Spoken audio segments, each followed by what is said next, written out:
సేవకుడు అనేవాడు 24 గంటలు ఏడుపు, గుండె నిండా ఒక వేదన, ఏడుపు, ప్రజల కొరకు, జనముల కొరకు, నశించుచున్న ఆత్మల కొరకు, సహోదరుల కొరకు కలిగి ఉన్నవాడే నిజమైన దేవుని కొరకు పనిచేసే కోత పనివాడు.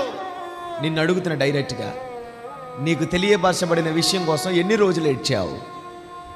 నీకు బయలుపరచబడిన దర్శనము ఎన్ని దినాలు ఏడ్చావు?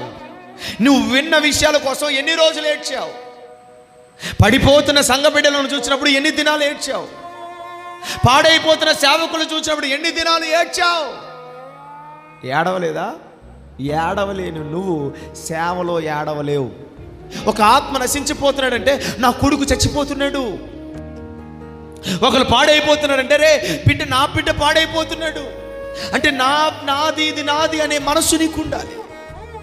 నేను రోషం కలిగి చెప్తున్నాను, ఈరోజు నేను ఎవరినైనా సంపాదించగలగానంటే నేను కన్నీరు గార్చాను, కన్నీటితో సంపాదించాను, ఏడ్చి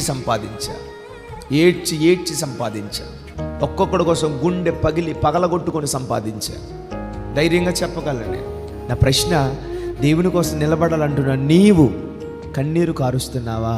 అసలు ప్రార్థన చేయాలనే మనసు నీకు కలగడం లేదంటే, కన్నీరు రావడం లేదు అంటే, ఏడ్పు రావడం లేదంటే ఎంత దౌర్భాగ్యమైన పరిస్థితి.